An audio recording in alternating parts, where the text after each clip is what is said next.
Buenos dias, damas y caballeros. I'm sorry, medyo nawala ako the last few days dahil medyo pangit rin ang signal dito sa Kilima, private game resort na kung saan naka-stay kami for 2 days, 3 nights. Tingnan nyo, ang ganda yung traditional grass roof. Pero very modern siya sa loob. At itutour ko rin kayo sa loob. Just for you to have an idea. Actually, may topic sana ako sa impeachment. Pero pasensya na dahil mahina ang signal, halos hindi ko nakikita yung, ito siya, hindi ko nakikita yung, hindi ko nababasa yung mga links sa pinapadala pa rin ng BAT team or mga balita, mga update. Pero later on siguro sa ibang resorts, kasi ngayon medyo malayo talaga kami sa sibilisasyon. Dahil dito naman talaga makikita yung mga animals kung malayo ka sa city center. So ito pala ang room namin. Kung makita nyo, talagang grass roof talaga siya. Parang sa atin mga nipa hut, pero pinaganda. O yan, medyo magulo lang. Pero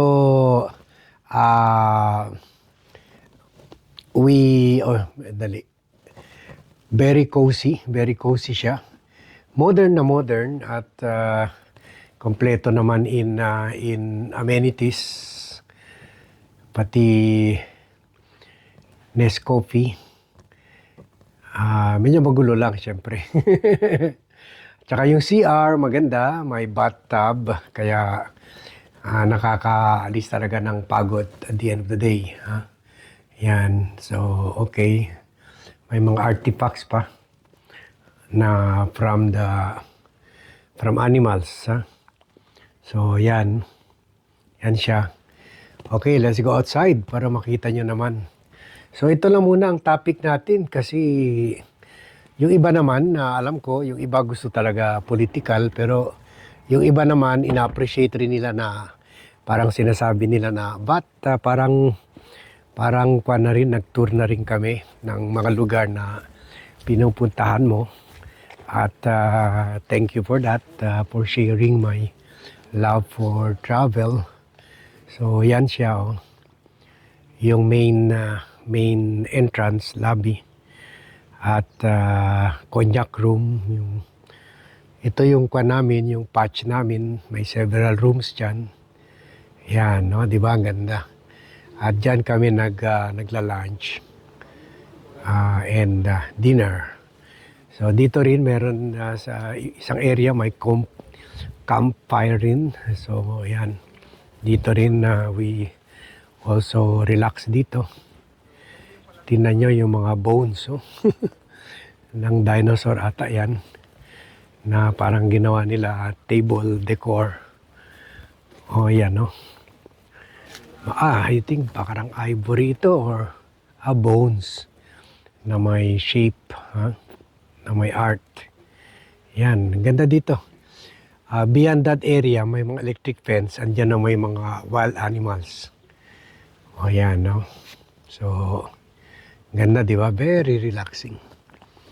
Very relaxing and very serene.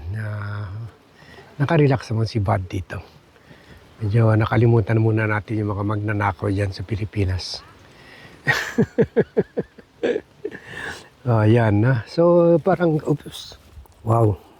Very red na red yung mga kwan nila dito. Napakan ko, basa pala yun. So dito, makikita nyo, yan, no, ay tunay na elephant yan. Mrs. Orilla, nag-chill. Yan, tunay na elephant yan, no. Taxidermy, pina-preserve. Ganon rin yung roof, yung grass roof. And then dito rin, meeting area. With a fireplace. Hello, hi Doc. ko lang, tinutur ko lang yung mga subscribers ko. Kasi sabi nila, parang yung iba, parang nag-tour na rin daw sila. Ayan, ang ganda ng chandelier. And then yan, no? Beautiful, beautiful. Yan, we're under the elephant. So yan. And then doon may mga meeting rooms rin. And then punta tayo doon sa kabila. Saan ba yung ayun? May hoof ng saan yung hoof ng kwan ng elephant? Doon sa kabila, no? Dito. Okay, punta tayo sa entrance. Doon. Doon pa. So, punta muna tayo sa this area, sa spa. Sa spa. May shooting star room. Mga meeting rooms, marami dito. Yan. Ayun. Ganda, parang balete sa atin, I don't know what's the name of this tree. So, yan. I hope you like it. I really hope you like it. You're enjoying this. Kasi this is something na traditional talaga, Traditional. Buti nga wala. Yung marami kami mga kwan dito, mga kasamahan, mga foreigner. Pumunta na safari. So kami mamayang hapon pa. So galing na kami sa isang safari trail. Ngayon nagre-relax muna bago lunch. So ito rin yung pang sofa, pang relaxing room para sa spa. Maganda siya. Very very native sa kanila, and yan ang mga typical roof nila dito.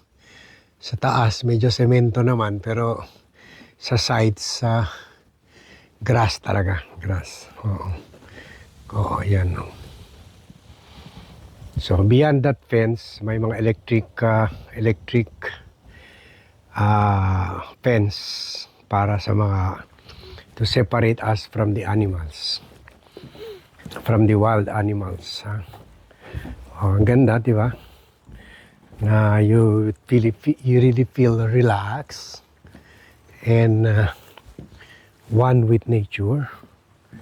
So yan, this is Africa. This is typical African resort. Suites, lodge. Yan. Ganda, di ba? Yung kwan nila, mga puno, mga kwan talaga. Kahit bended yung mga trees, yun ang kwan nila. Stand nila. Yan.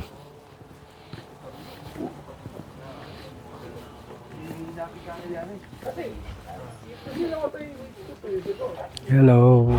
Yeah, tiger. That's the tiger. Dito kami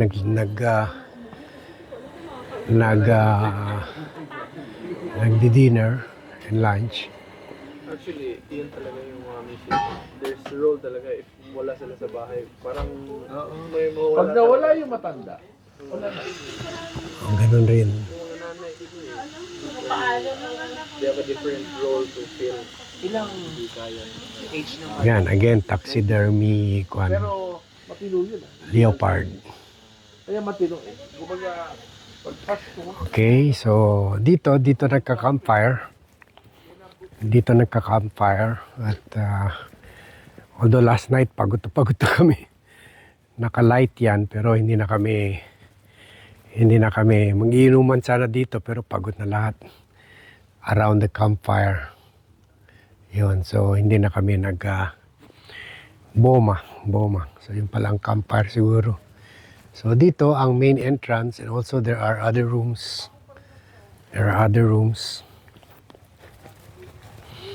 At yan. Ah, oh yan, no? Tunay na giraffe yan. Tunay na giraffe, taxiderm rin. Taxiderm na pinapreserve. Nakabent yung yung quad niya. Very maganda rin, very artistic. Yan, nakita namin yan kanina, marami sila. Group of giraffe. At ito yun sinasabi ko, yung tunay na paa ng elephants. So, paa ng elephants. Yan. Yan ang pang-upuan nila dito. Paa ng elephants. At yan, ito mga shield ng mga Zulu warriors. Yan, more elephant foot. Yan. Itong main entrance ng Game Lodge. Kilima Game Lodge. Yan. Okay. So, ditong main entrance. So, as you can see, this is a very interesting and unique place na very unique from the others we've occupied so far all over the world. 42 countries and counting. So we like it here. We like the environment dito. Lalo na ngayon na most of the tourists have left, the other tourists. So kami muna dito, so which is good. Kaya hindi ako nahiya, hindi ako nako-conscious na normally nako-conscious ako kukuha ng yung mga vlogs na ganito, pero dito okay lang kasi hindi gaano maraming umalis na yung mga kano, yung mga whites. So that's okay.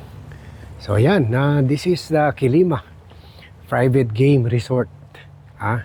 So meron sila hectares and hectares rin of wildlife at jar ng mga traditional yung mga African natives, yan din meron meron real bone ng elepante. Yan.